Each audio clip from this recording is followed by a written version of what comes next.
After an 18-month investigation into Google's GOG business practices, the Federal Trade Commission is nearing the critical decision on allegations that the internet giant has unfairly tweaked its popular search engine to tout some of its online services over those of competing firms. The outcome, however, is far from certain. Depending on what antitrust regulators have found, experts say, the Commission might pursue legal action that could lead to a massive, epic and expensive court trial. In theory, the FTC could try to force Google to sell or close parts of its business or cough up millions in past profits. Or regulators might negotiate a less drastic settlement, such as an agreement that obliges Google to change the way it labels search results.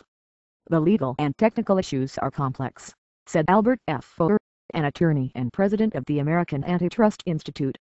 But with Google having so much control over what people are going to see when they search the internet, he added, the outcome is of great importance to the entire world. Google has denied wrongdoing, and an FTC spokesman declined to comment this week.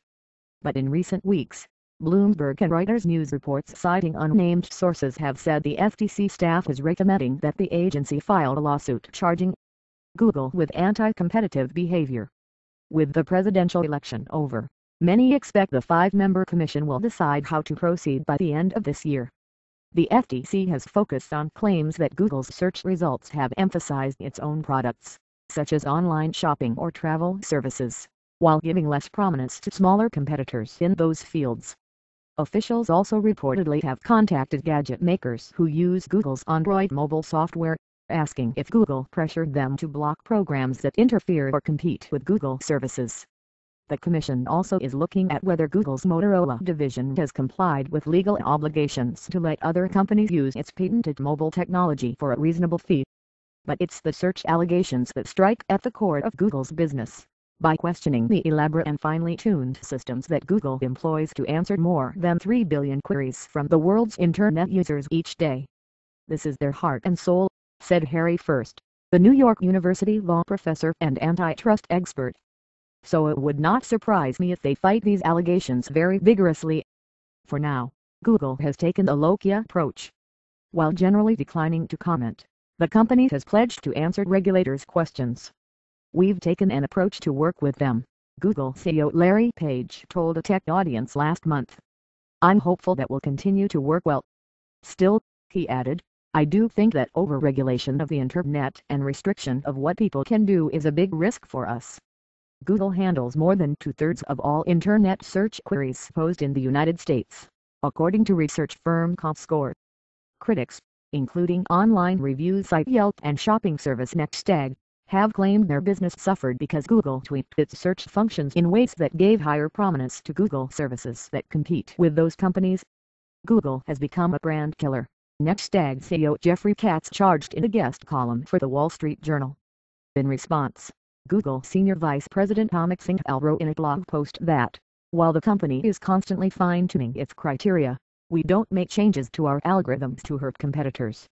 He added, we know that if we don't give users the best results, people can and will switch to another search engine.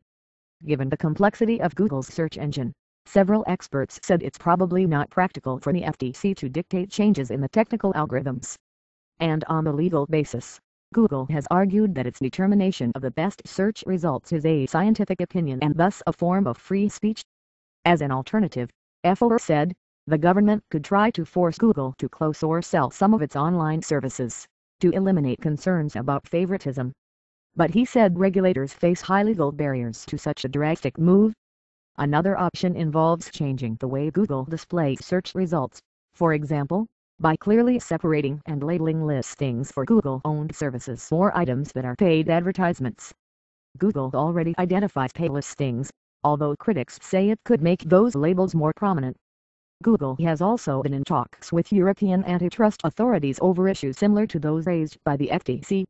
Without giving details, European officials praised Google over the summer for what they described as progress toward an agreement that would resolve those concerns.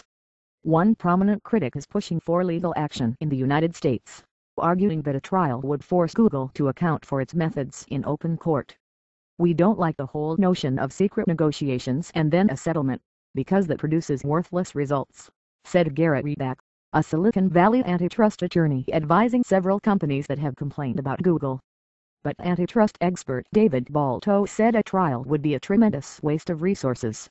Balto, the former FTC policy director who has done research sponsored by Google, said the commission could achieve better results by issuing guidelines for all search engines, rather than dictate the actions of one company.